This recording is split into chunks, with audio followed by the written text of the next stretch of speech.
ആകാശവാണി.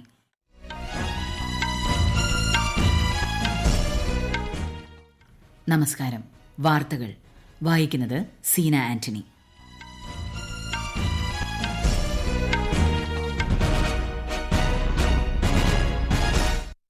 പ്രധാന വാർത്തകൾ. 2047ഓടെ വികസിത ഭാരതമാകുക എന്ന കാഴ്ചപ്പാടോടെയാണ് രാജ്യം മുന്നേറുന്നതെന്ന് പ്രധാനമന്ത്രി നരേന്ദ്രമോദി. രാഷ്ട്രപതിയുടെ പ്രസംഗത്തിന്മേലുള്ള നന്ദിപ്രമേയ ചർച്ചയ്ക്ക് പാർലമെന്റിൽ തുടക്കമായി. പ്രധാനമന്ത്രി നരേന്ദ്രമോദിയുടെ ഒഡീഷ, അസം സന്ദർശനം നാളെ മുതൽ. ഇരു സംസ്ഥാനങ്ങളിലുമായി 79,000 കോടി രൂപയുടെ വികസന പദ്ധതികൾക്ക് പ്രധാനമന്ത്രി തുടക്കം കുറിക്കും. ഝാർഖണ്ഡ് മുഖ്യമന്ത്രിയായി ചമ്പൈ സോറൻ സത്യപ്രതിജ്ഞ ചെയ്തു. ഹേമന്ത് സോറൻ ED കസ്റ്റഡിയിൽ. കേരളത്തിൽ നിയമസഭ ബഹിഷ്കരിച്ച് പ്രതിപക്ഷം. സംസ്ഥാന വരുമാനത്തിൽ നേരിയ വർധന എന്ന സാമ്പത്തിക അവലോകന രേഖ. ഇംഗ്ലണ്ടിനെതിരായ രണ്ടാം ക്രിക്കറ്റ് ടെസ്റ്റിന്റെ ഒന്നാം ദിനം കളി അവസാനിക്കുമ്പോൾ ഇന്ത്യ മെച്ചപ്പെട്ട നിലയിൽ. വാർത്തകൾ വിശദമായി. 2047ഓടെ വികസിത ഭാരതമാകുക എന്ന ലക്ഷ്യത്തോടെയാണ് രാജ്യം മുന്നോട്ടു പോകുന്നതെന്ന് പ്രധാനമന്ത്രി നരേന്ദ്രമോദി. ഗതാഗത മേഖലയ്ക്ക് ഊർജ്ജം പകർന്ന് ന്യൂഡൽഹിയിലെ ഭാരത് മണ്ഡപത്തിൽ നടന്ന ഭാരത് മൊബിലിറ്റി ഗ്ലോബൽ എക്സ്പോയെ സംസാരിക്കുകയായിരുന്നു അദ്ദേഹം. വികസിത ഭാരതം എന്ന ലക്ഷ്യം കൈവരിക്കുന്നതിന് മൊബിലിറ്റി മേഖല നിർണായക പങ്ക് വഹിക്കുമെന്ന് പ്രധാനമന്ത്രി പറഞ്ഞു. ഇന്ത്യയുടെ സമ്പദ് വ്യവസ്ഥ അതിവേഗം വളരുകയാണെന്നും ഉടൻ തന്നെ ലോകത്തിലെ മൂന്നാമത്തെ വലിയ സമ്പദ് വ്യവസ്ഥയായി രാജ്യം മാറുമെന്നും ശ്രീ മോദി പ്രത്യാശ പ്രകടിപ്പിച്ചു. ഗതിശക്തി പരിപാടിക്ക് കീഴിൽ സംയോജിത ഗതാഗതത്തിന് ഊന്നൽ നൽകി മേഖലയ്ക്ക് കൂടുതൽ ഊർജ്ജം പകരുന്ന നടപടികൾ സർക്കാർ സ്വീകരിച്ചിട്ടുണ്ടെന്നും പ്രധാനമന്ത്രി വ്യക്തമാക്കി. രാജ്യം ഇന്ന് ഭരണരംഗത്ത് വലിയ മാറ്റത്തിന് സാക്ഷ്യം വഹിക്കുകയാണെന്ന് ഉപരാഷ്ട്രപതി ജഗ്ദീപ് ധൻകർ ന്യൂഡൽഹിയിലെ ജവഹർലാൽ നെഹ്റു സർവകലാശാലയുടെ 7ാമത് ബിരുദദാന ചടങ്ങിൽ സംസാരിക്കുകയായിരുന്നു ധൻകർ. രാജ്യത്തെ എല്ലാവർക്കും, പ്രത്യേകിച്ച് യുവജനങ്ങൾക്ക് അവരുടെ കഴിവുകളും സ്വപ്നങ്ങളും സാക്ഷാത്കരിക്കാനുള്ള അവസരമുണ്ടെന്നും അദ്ദേഹം പറഞ്ഞു. ഗ്രാമപഞ്ചായത്ത് തലങ്ങളിൽ പോലും ഭരണഘടനാപരമായി ജനാധിപത്യ സംവിധാനമുള്ള ലോകത്തിലെ ഏക രാജ്യമാണ് ഇന്ത്യയെന്നും ഉപരാഷ്ട്രപതി ചൂണ്ടിക്കാട്ടി. രാഷ്ട്രപതിയുടെ പ്രസംഗത്തിന്മേലുള്ള നന്ദിപ്രമേയ ചർച്ചയ്ക്ക് പാർലമെന്റിൽ തുടക്കമായി. ലോക്സഭയിലും രാജ്യസഭയിലും നടന്ന ചൂടേറിയ ചർച്ചയിൽ ഭരണ പ്രതിപക്ഷാംഗങ്ങൾ പങ്കെടുത്തു. വിശദാംശങ്ങൾ. രാജ്യസഭയിൽ BJPയിലെ കവിത പാട്ടീദാറാണ് ചർച്ചയ്ക്ക് ഇന്ന് തുടക്കമിട്ടത്. കഴിഞ്ഞ 10 വർഷത്തിനുള്ളിൽ രാജ്യത്തെ സ്ത്രീകൾ ശാക്തീകരിക്കപ്പെട്ടുവെന്ന് ശ്രീമതി കവിത പറഞ്ഞു. നരേന്ദ്രമോദി സർക്കാർ രാജ്യത്തെ സാമ്പത്തിക തകർച്ചയിൽ നിന്നും മോചിപ്പിച്ചതായി BJP നേതാവ് വിവേക് താക്കൂർ പറഞ്ഞു. അതേസമയം ഝാർഖണ്ഡ് വിഷയത്തിൽ കോൺഗ്രസ് ഉൾപ്പെടെയുള്ള പ്രതിപക്ഷ പാർട്ടികൾ രാജ്യസഭയിൽ നിന്നും ഇറങ്ങിപ്പോയി. സഭാ സമ്മേളനം ആരംഭിച്ച ഉടൻ തന്നെ പ്രതിപക്ഷ നേതാവ് മല്ലികാർജ്ജുൻ ഖാർഗെയാണ് രാജ്യസഭയിൽ വിഷയം ഉന്നയിച്ചത്.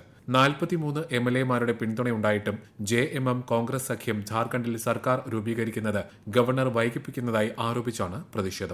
ലോക്സഭയിൽ BJP അംഗം ഡോക്ടർ ഹീന ഗാവിറ്റ് ചർച്ചയ്ക്ക് തുടക്കമിട്ടു. കോൺഗ്രസ് MP DK സുരേഷിന്റെ പ്രത്യേക രാജ്യം പ്രസ്താവന ലോക്സഭയിൽ ചർച്ചയായി. സുരേഷ് മാപ്പ് പറയണമെന്ന് ശ്രീ പ്രഹ്ലാദ് ജോഷി ആവശ്യപ്പെട്ടു. അതിനിടെ സഭയിൽ സ്വീകരിക്കേണ്ട സമീപനത്തെക്കുറിച്ച് പ്രധാനമന്ത്രി നരേന്ദ്രമോദി മന്ത്രിമാരുമായി കൂടിക്കാഴ്ച നടത്തി.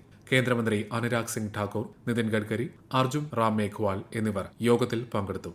News desk, Akashvani. പ്രധാനമന്ത്രി മാതൃവന്ദന യോജനയ്ക്ക് കീഴിൽ ഇതുവരെ 3.8 കോടിയിലധികം ഗുണഭോക്താക്കൾ അംഗമായിട്ടുണ്ടെന്ന് ശ്രീമതി സ്മൃതി ഇറാനി പറഞ്ഞു. ഇക്കാലയളവിൽ 3.29 കോടിയിൽ പരം ഗുണഭോക്താക്കൾക്ക് ഏകദേശം 15,000 കോടി രൂപയുടെ പ്രസവാനുകൂല്യങ്ങൾ ലഭ്യമാക്കിയെന്നും ലോക്സഭയിൽ രേഖാമൂലം നൽകിയ മറുപടിയിൽ കേന്ദ്രമന്ത്രി വ്യക്തമാക്കി. വിദേശ രാജ്യങ്ങളിലേക്കുള്ള ഇന്ത്യക്കാരുടെ യാത്ര സുഗമമാക്കുന്നതിന് കേന്ദ്രം തുടർച്ചയായി ശ്രമം നടത്തുന്നതായി വിദേശകാര്യ സഹമന്ത്രി വി മുരളീധരൻ. ഇന്ത്യക്കാർക്ക് വിസയില്ലാതെ പ്രവേശനം സാധ്യമാകുന്ന വിസ ഫ്രീ ട്രാവൽ സൌകര്യം 16 രാജ്യങ്ങളിൽ ലഭ്യമാണ്. വിദേശത്തെത്തുന്ന മുറയ്ക്ക് വിസ ലഭ്യമാക്കുന്ന വിസ ഓൺ അറൈവൽ 40 രാജ്യങ്ങളിലും ഇന്ത്യൻ പാസ്പോർട്ട് ഉടമകൾക്ക് ഈ വിസ സൌകര്യങ്ങൾ നൽകുന്ന രീതി 47 രാജ്യങ്ങളിലും നിലവിലുണ്ടെന്ന് ലോക്സഭയിൽ രേഖാമൂലം നൽകിയ മറുപടിയിൽ ശ്രീ മുരളീധരൻ വ്യക്തമാക്കി. പ്രധാനമന്ത്രി നരേന്ദ്രമോദിയുടെ ഒഡീഷ, അസം സന്ദർശനത്തിന് നാളെ തുടക്കമാകും. 68,000 കോടി രൂപയുടെ വികസന പദ്ധതികൾക്ക് ഒഡീഷയിലെ സാമ്പൽപൂരിൽ അദ്ദേഹം നാളെ തുടക്കം കുറിക്കും. ഗുവാഹട്ടിയിൽ 11,000 കോടി രൂപയുടെ പദ്ധതികൾക്കും പ്രധാനമന്ത്രി മറ്റന്നാൾ തുടക്കമിടും. ന്യൂഡൽഹിയിലെ എല്ലാ പ്രമുഖ എയർപോർട്ട് ഓപ്പറേറ്റർമാരുമായി വ്യോമയാന മന്ത്രി ജ്യോതിരാദിത്യ സിന്ധ്യ ചർച്ച നടത്തി. അന്താരാഷ്ട്ര യാത്രക്കാരുടെ സുരക്ഷ വർദ്ധിപ്പിക്കുന്നതിനും ഇമിഗ്രേഷൻ വേഗത്തിലാക്കുന്നതിനും ലക്ഷ്യമിട്ടായിരുന്നു ചർച്ച. ഝാർഖണ്ഡ് മുൻ മുഖ്യമന്ത്രിയും JMM പാർട്ടി അധ്യക്ഷനുമായ ഹേമന്ത് സോറനെ കോടതി 5 ദിവസത്തെ ED കസ്റ്റഡിയിൽ വിട്ടു. കള്ളപ്പണമിടപാട് തടയുന്നതിനുള്ള പ്രത്യേക PMLA കോടതി ജസ്റ്റിസ് ദിനേശ് റായുടേതാണ് വിധി. ഝാർഖണ്ഡിന്റെ 12ാമത് മുഖ്യമന്ത്രിയായി ചെമ്പൈ സോറൻ സത്യപ്രതിജ്ഞ ചെയ്തു. ഗവർണർ CP രാധാകൃഷ്ണൻ സത്യവാചകം ചൊല്ലിക്കൊടുത്തു. ED അറസ്റ്റിന്റെ പശ്ചാത്തലത്തിൽ ഹേമന്ത് സോറൻ മുഖ്യമന്ത്രി സ്ഥാനത്ത് നിന്നും രാജിവെച്ചതിനെ തുടർന്നാണ് ചെമ്പൈ സോറൻ മുഖ്യമന്ത്രി സ്ഥാനത്തെത്തുന്നത്. ഈ വാർത്തകൾ ആകാശവാണിയിൽ നിന്ന്. കേരള നിയമസഭയിൽ ഇന്നും പ്രതിപക്ഷ ബഹളം. അടിയന്തര പ്രമേയ നോട്ടീസിന് അനുമതി നിഷേധിച്ചതിൽ പ്രതിഷേധിച്ച് പ്രതിപക്ഷം സഭ ബഹിഷ്കരിച്ചു. വിശദവിവരങ്ങളുമായി ആകാശവാണി പ്രതിനിധി രജു ആർ നായർ ചേരുന്നു. CMRL കമ്പനിയിൽ നിന്നും നൽകാത്ത സേവനത്തിന് പണം കൈപ്പറ്റിയതായി കണ്ടെത്തിയ സാഹചര്യം സഭ നിർത്തിവെച്ച് ചർച്ച ചെയ്യണമെന്നാവശ്യപ്പെട്ട് പ്രതിപക്ഷത്തു നിന്നും മാത്യു കുഴൽനാടനാണ് അടിയന്തര പ്രമേയ അവതരണത്തിന് നോട്ടീസ് നൽകിയത്. എന്നാൽ ചട്ടപ്രകാരം അടിയന്തര പ്രമേയ നോട്ടീസിന് അനുമതി നൽകാൻ കഴിയില്ലെന്ന് സ്പീക്കർ അറിയിച്ചു. ഇതിൽ പ്രതിഷേധിച്ച് പ്രതിപക്ഷം സഭ ബഹിഷ്കരിക്കുകയായിരുന്നു. തുടർന്ന് ധനമന്ത്രി KN ബാലഗോപാൽ അവതരിപ്പിച്ച പ്രമേയം പ്രതിപക്ഷത്തിന്റെ അഭാവത്തിൽ നിയമസഭ പാസാക്കി. സംസ്ഥാനത്തിന്റെ വായ്പാ പരിധി വെട്ടിക്കുറയ്ക്കുകയും ഗ്രാന്റുകൾ തടഞ്ഞുവെക്കുകയും ചെയ്യുന്ന സമീപനത്തിൽ നിന്നും കേന്ദ്ര സർക്കാർ പിന്തിരിയണം എന്നാവശ്യപ്പെട്ടായിരുന്നു പ്രമേയം. ബജറ്റിന് മുന്നോടിയായുള്ള 2022 സാമ്പത്തിക അവലോകന രേഖയും ധനമന്ത്രി നിയമസഭയുടെ മേശപ്പുറത്ത് വച്ചു. തുടർന്ന് മറ്റ് സഭാ നടപടികൾ വേഗത്തിൽ പൂർത്തിയാക്കി സഭ ഇന്നത്തേക്ക് പിരിയുകയാണെന്ന് സ്പീക്കർ അറിയിച്ചു. ഇതിനിടെ പെൻഷൻ വിഷയത്തിൽ നിയമസഭയെ തെറ്റിദ്ധരിപ്പിച്ചതിന് ധനമന്ത്രി KN ബാലഗോപാലിനെതിരെ അവകാശ ലംഘനത്തിന് PC വിഷ്ണുനാഥ് സ്പീക്കർക്ക് നോട്ടീസ് നൽകി. സംസ്ഥാനത്തിന്റെ പൊതുകടത്തിന്റെ വാർഷിക വളർച്ചാ നിരക്ക് കുറഞ്ഞതായി സംസ്ഥാന ആസൂത്രണ ബോർഡ് തയ്യാറാക്കിയ സാമ്പത്തിക അവലോകന രേഖയിൽ വ്യക്തമാക്കുന്നു. 10.16% നിന്ന് 8.19% കുറഞ്ഞത്. ആഭ്യന്തര ഉൽപാദനത്തിൽ 6.6% വളർച്ച നേടാനായെന്നും റിപ്പോർട്ടിൽ പറയുന്നു. റവന്യൂ കമ്മി 0.88%, ധനക്കമ്മി 2.44% കുറഞ്ഞു. റവന്യൂ വരുമാനം 12.48% നിന്ന് 12.69% കൂടി. മുഖ്യമന്ത്രിക്കും കുടുംബത്തിനുമെതിരെ ഗുരുതര ആരോപണമാണ് ഉയർന്നിരിക്കുന്നതെന്നും ഈ അവസരത്തിൽ മുഖ്യമന്ത്രി സ്ഥാനത്തിരിക്കാൻ പിണറായി വിജയൻ യോഗ്യനല്ലെന്നും പ്രതിപക്ഷ നേതാവ് VD സതീശൻ പറഞ്ഞു. ഗുരുതര തട്ടിപ്പ് അന്വേഷിക്കുന്നതിനായുള്ള SFIO വീണ വിജയനെതിരെ അന്വേഷണം പ്രഖ്യാപിച്ച സാഹചര്യത്തിൽ മുഖ്യമന്ത്രി രാജിവെക്കണമെന്ന് BJP സംസ്ഥാന അധ്യക്ഷൻ K. സുരേന്ദ്രൻ ആവശ്യപ്പെട്ടു. എക്സാലോജിക്കുമായി ബന്ധപ്പെട്ട കേസ് രാഷ്ട്രീയ പ്രേരിതമാണെന്നും അതിനെ രാഷ്ട്രീയമായും നിയമപരമായും നേരിടുമെന്നും CPIM സംസ്ഥാന സെക്രട്ടറി MV ഗോവിന്ദൻ വ്യക്തമാക്കി. ലഹരി ഇടപാടിലെ കള്ളപ്പണം വെളുപ്പിക്കൽ കേസിൽ ബിനീഷ് കോടിയേരിക്ക് അനുവദിച്ച ജാമ്യം റദ്ദാക്കണമെന്ന എൻഫോഴ്സ്മെന്റ് ഡയറക്ടറേറ്റിന്റെ ആവശ്യം സുപ്രീം കോടതി തള്ളി. ബംഗളൂരുവിലെ ED ഡെപ്യൂട്ടി ഡയറക്ടർ നൽകിയ ഹർജിയാണ് ജസ്റ്റിസുമാരായ BR ഗവായ്, സന്ദീപ് മേത്ത എന്നിവരടങ്ങിയ ബെഞ്ച് തള്ളിയത്. ബീഹാറിൽ മുഖ്യമന്ത്രി നിതീഷ് കുമാറിന്റെ നേതൃത്വത്തിലുള്ള NDA സർക്കാർ ഈ മാസം 12-ന് വിശ്വാസ വോട്ട് തേടും. നിയമസഭയുടെ ബജറ്റ് സമ്മേളനത്തിലാണ് വിശ്വാസ വോട്ടെടുപ്പ്.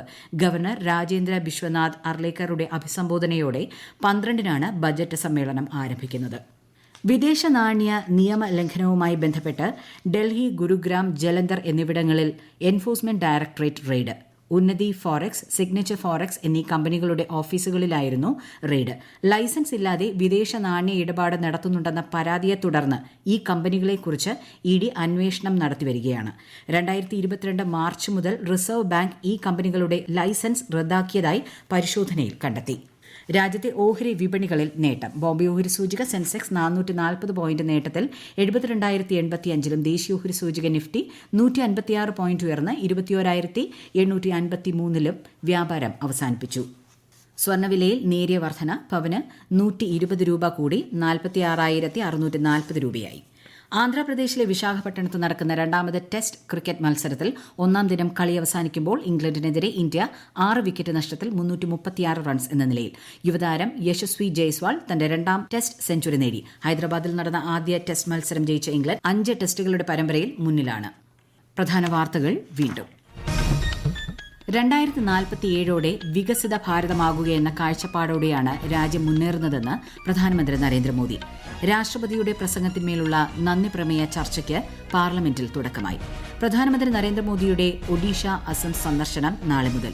ഇരു സംസ്ഥാനങ്ങളിലുമായി 79,000 കോടി രൂപയുടെ വികസന പദ്ധതികൾക്ക് പ്രധാനമന്ത്രി തുടക്കം കുറിക്കും. ഝാർഖണ്ഡ് മുഖ്യമന്ത്രിയായി ചെമ്പൈ സോറൻ സത്യപ്രതിജ്ഞ ചെയ്തു. ഹേമന്ത് സോറൻ ED കസ്റ്റഡിയിൽ. കേരളത്തിൽ നിയമസഭ ബഹിഷ്കരിച്ച് പ്രതിപക്ഷം. സംസ്ഥാന വരുമാനത്തിൽ നേരിയ വർധന എന്ന് സാമ്പത്തിക അവലോകന രേഖ. ഇംഗ്ലണ്ടിനെതിരായ രണ്ടാം ക്രിക്കറ്റ് ടെസ്റ്റിന്റെ ഒന്നാം ദിനം കളി അവസാനിക്കുമ്പോൾ ഇന്ത്യ മെച്ചപ്പെട്ട നിലയിൽ. വാർത്തകൾ കഴിഞ്ഞു. അടുത്ത വാർത്താ പ്രക്ഷേപണം രാത്രി 8:35.